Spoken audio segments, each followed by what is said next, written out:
Muy bien amigos, regresamos con nuestro análisis internacional. En el bloque pasado hablamos del conflicto en Medio Oriente, de la guerra en Ucrania, pero no podemos dejar de lado la tensión que se vive en Asia.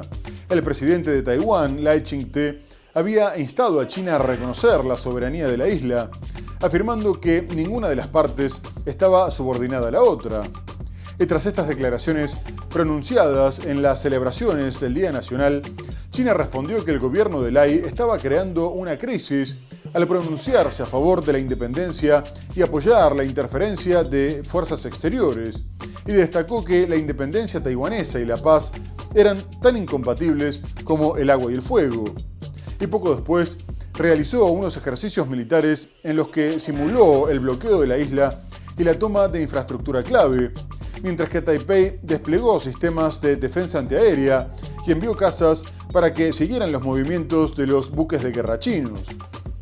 Y Estados Unidos, a su vez, consideró que las maniobras en el estrecho estaban injustificadas. Pero el conflicto entre China y Taiwán no es el único que mantiene la tensión alta en la región, ya que Corea del Norte evidenció el distanciamiento con el sur, destruyendo las carreteras que llevaban al país vecino, y las fuerzas del sur, desplegadas en la frontera, respondieron con disparos. El líder comunista Kim Jong-un había reunido a la cúpula militar para planear una respuesta tras denunciar que los drones surcoreanos seguían volando sobre su capital y que la próxima vez que dejaran caer panfletos propagandísticos lo interpretaría como una declaración de guerra. Y más tarde Pyongyang comunicó que 1,4 millones de jóvenes se habían unido al ejército en 2 días para aniquilar a la escoria del sur. Con los primeros rayos del alba, las Fuerzas Armadas chinas se preparan para bloquear y tomar rápidamente el control de Taiwán. Las maniobras incluyen desde tierra tropas y lanzamisiles, desde el aire cazas y bombarderos, desde el mar destructores, fragatas, guardacostas y el imponente portaaviones Liaoning. De momento son un ejercicio, pero las tropas pueden pasar del entrenamiento al combate real en cualquier momento, explica este experto militar chino. Flanquean norte, sur, este y oeste de la isla para poder atacarla desde los 4 puntos cardinales a la vez. Es la respuesta disuasoria al discurso del presidente taiwanés de hace 4 días en la celebración de su Día Nacional. Ninguno de los 2 lados del estrecho está subordinado al otro, dijo William Lai, un discurso que Pekín tacha de desafiante.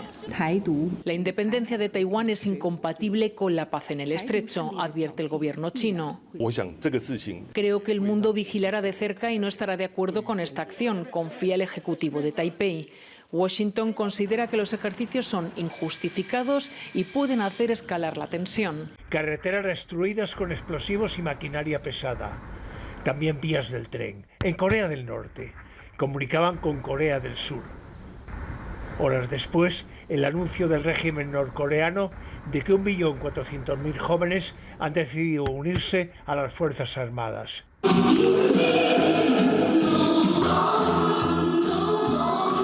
Están determinados a luchar en una guerra sagrada, a destruir al enemigo con las armas de la revolución. Es lo que ha dicho la televisión norcoreana.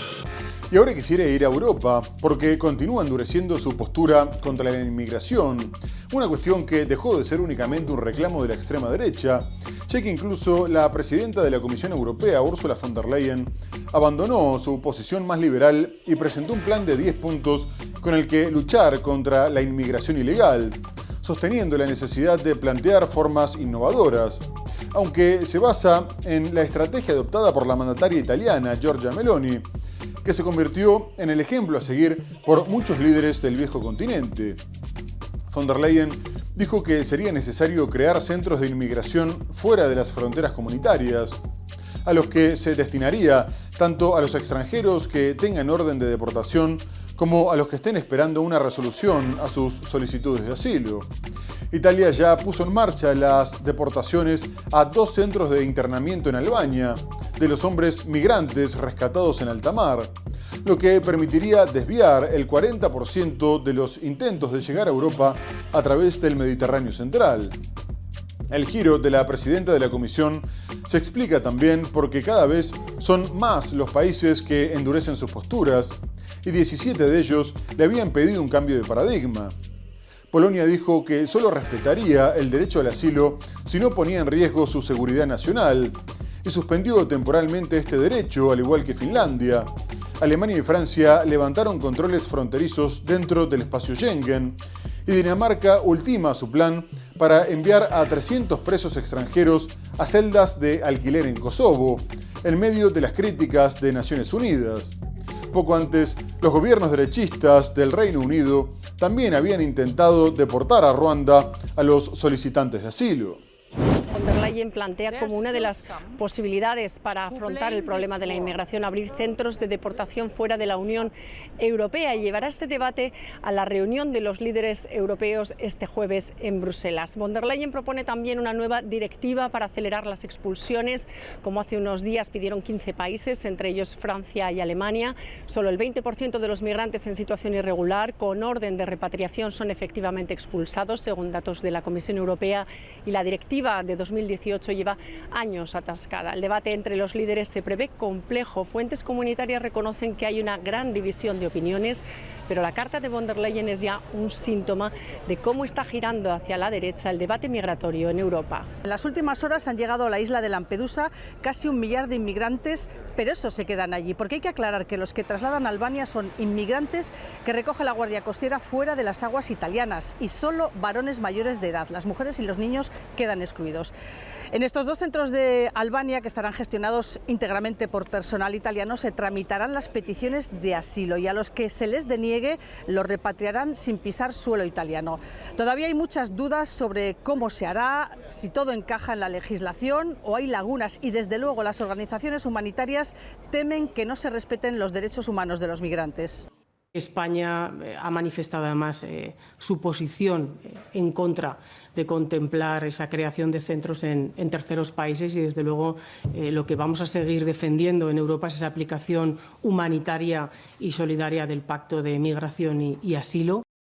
Y ahora les propongo ir a Estados Unidos, que seguía haciendo frente a las consecuencias del huracán Milton, que impactó el oeste de Florida como categoría 3, aunque finalmente no fue tan grave como se esperaba, ya que se degradó rápidamente a categoría 1, y las marejadas no tuvieron la dimensión que con el huracán Helen, que dejó más de 200 muertos.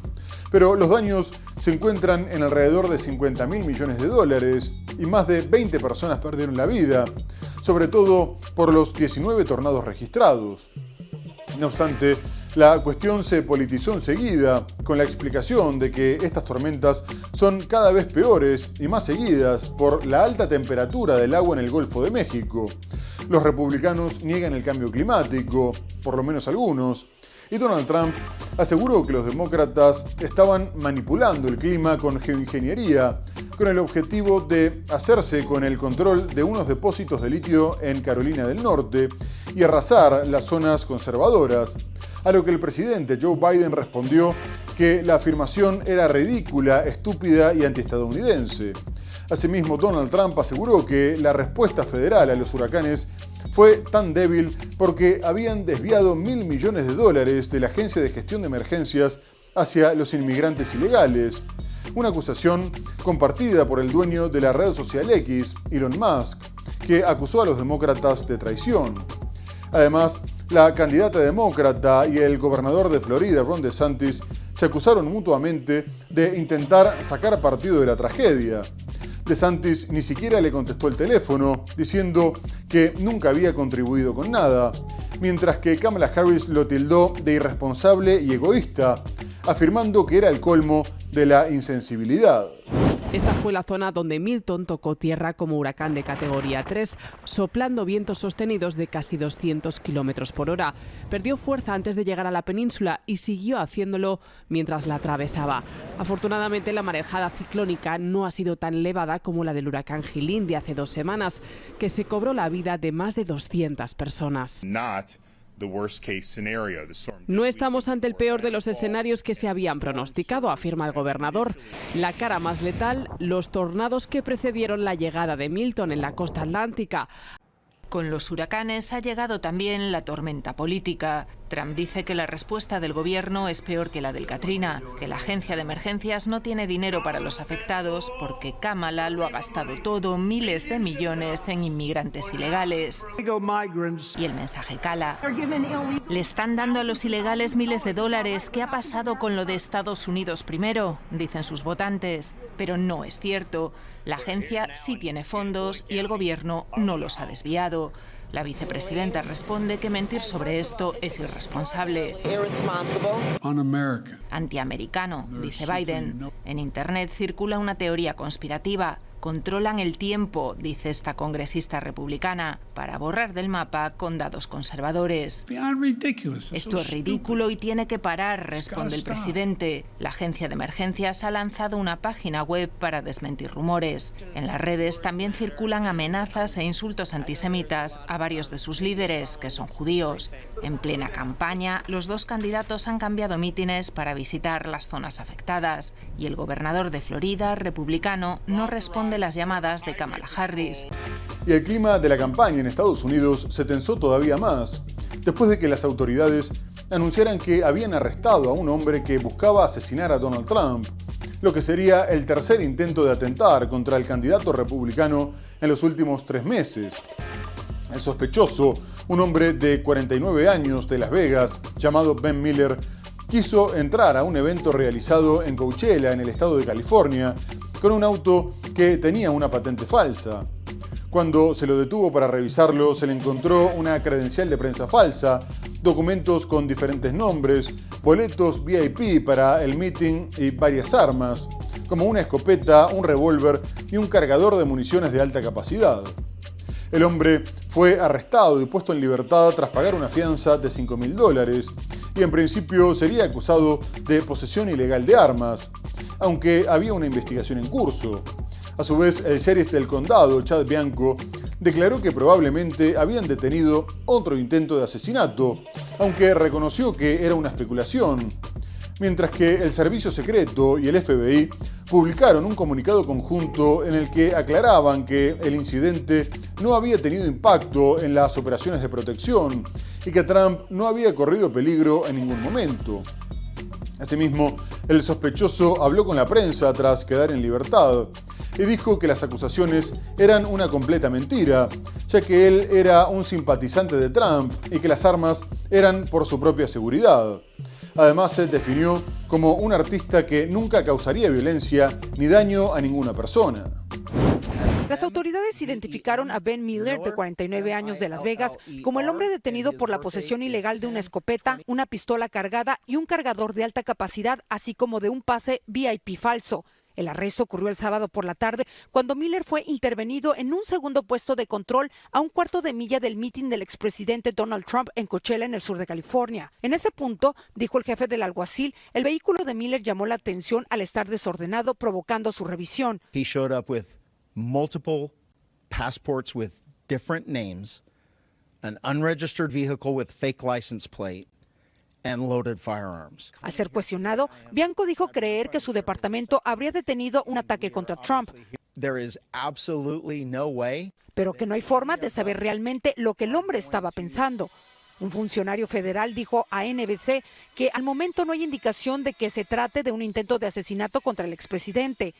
Mientras, el Servicio Secreto indicó en un comunicado que están investigando las circunstancias y los antecedentes de los individuos. Miller fue liberado este domingo tras pagar una fianza de $5.000 y en entrevista con Southern California News Group dijo que esas acusaciones son una completa basura, que es un artista y sería la última persona que causaría algún tipo de violencia y daño a alguna persona. El arresto de Miller es el más reciente de una serie de incidentes que involucran al expresidente.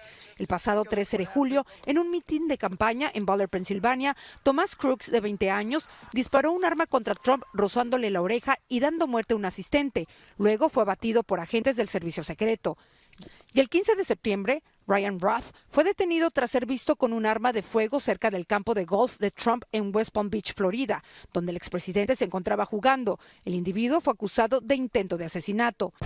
De los 3 intentos de asesinato, el único que estuvo cerca de matar a Trump fue el primero, ya que el disparo del atacante le dio en la oreja porque se movió a último momento, mientras que en los otros casos no llegaron a agredirlo. pero su seguridad preocupa sobre todo porque la inteligencia norteamericana asegura que Irán tiene un plan real para asesinarlo, como represalia por la muerte del general Qasem Soleimani, a quien mandó matar cuando era presidente. Pero también preocupa el alto grado de polarización que se vive en la campaña, que él mismo está alimentando con su retórica antiinmigrante, y tras afirmar que estos envenenaban la sangre de Estados Unidos y asegurar que era un problema genético, ahora propone la pena de muerte para los extranjeros que maten estadounidenses, lo que se suma a su promesa de realizar la mayor deportación de la historia. Y sin embargo, Kamala Harris está perdiendo progresivamente su ventaja con respecto al voto latino, que afirma preocuparse más por la economía. A su vez, la candidata demócrata eligió el camino contrario para ganarse a los republicanos moderados y después de proponer incluir republicanos en un eventual gabinete, prometió también que el Consejo de Asesores sería bipartidista. Una estrategia que parece estar dando resultados, ya que no son pocos los republicanos anti-Trump. De cualquier forma, a unas semanas de las elecciones, los candidatos siguen estando empatados, ya que en los estados péndulo, de los que depende el resultado, la demócrata estaría ganando en Arizona, Georgia y Michigan, mientras que Trump se quedaría con Nevada y Pensilvania. A su vez, en Carolina del Norte y Wisconsin estarían empatados.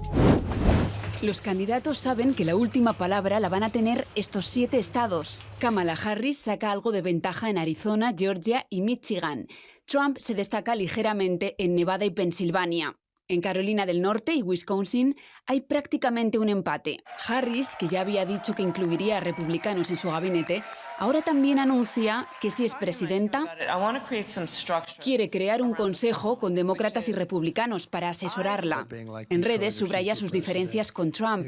Ella, casi 2 décadas más joven, se compromete a publicar sus informes médicos. Donald Trump ataca a Kamala. Biden la odia más que a mí, dice, y sube el tono contra la inmigración. Quiere castigar con pena de muerte a los migrantes que maten a estadounidenses. En esta recta final insiste en vincular migración con crímenes violentos, aunque los datos oficiales lo desmienten. Trump promete la mayor deportación de la historia para liberar a Estados Unidos.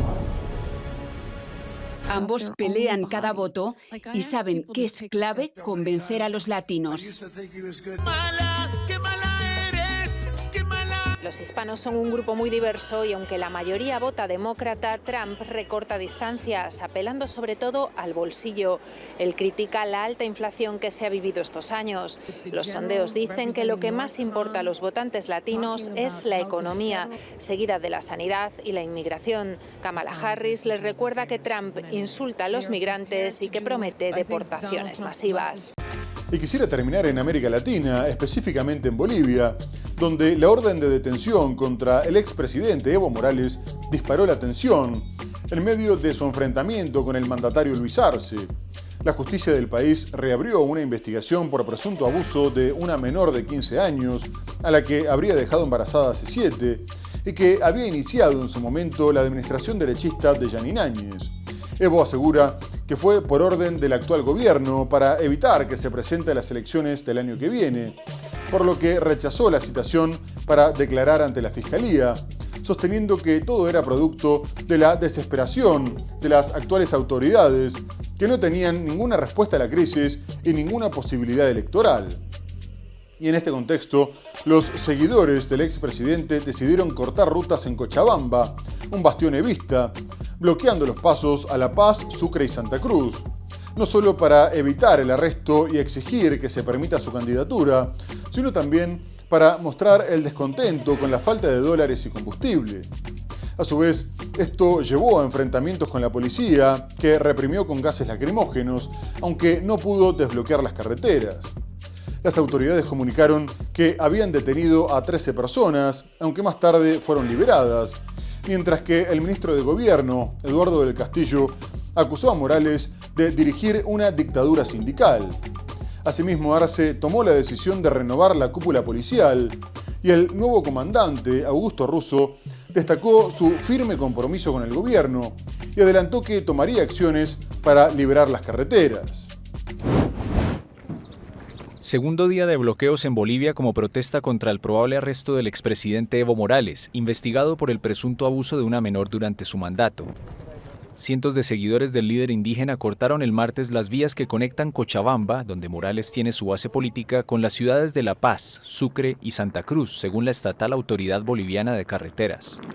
Los bloqueos para evitar una eventual aprehensión de Morales son organizados por el Pacto de Unidad, una junta de movimientos campesinos encabezados por indígenas y afines a Morales, quien está siendo investigado por los delitos de estupro, trata y tráfico de personas. Tenemos la persecución judicial fascista de Luis Arce Catacora, no solamente contra el hermano Evo Morales, sino a muchos dirigentes que hoy día ya están en las cárceles de Bolivia. Solamente hasta ayer tenemos 12 apresados aquí en este punto. El lunes 6 manifestantes fueron detenidos en la zona tras los enfrentamientos con las autoridades, informó la policía. Además de querer resguardar la libertad e integridad del expresidente, el Pacto de Unidad se movilizó para protestar contra la crisis económica derivada de la escasez de dólares y de combustible. La Fiscalía del Departamento de Tarija investiga una denuncia contra Morales según la cual mantuvo una relación en 2015 con una menor de por entonces 15 años y con la que tuvo una hija un año después. Morales asegura que la causa abierta por la Fiscalía forma parte de una persecución urdida por el gobierno del presidente Luis Arce, un exministro de su gobierno con quien ahora sostiene una agria disputa por el liderazgo del movimiento al socialismo, el partido gobernante y su nominación para las elecciones de 2025. El gobierno del presidente Arce llamó el lunes a Morales a dialogar sin éxito. El exmandatario, que permanece resguardado en la provincia cocalera del Chapare, en Cochabamba, rehusó comparecer a una citación del Ministerio Público el pasado jueves. Muy bien amigos, se nos ha terminado el programa. Hemos hablado del conflicto en Medio Oriente y los ataques de Israel a la misión de paz de Naciones Unidas. Abordamos otras cuestiones como la guerra en Ucrania, el nuevo intento de asesinato contra Donald Trump, la crisis política en Bolivia. Pero lo tenemos que dejar hasta el próximo programa para seguir analizando la actualidad internacional por Mundo Ejecutivo. Muchas gracias por habernos acompañado y hasta entonces.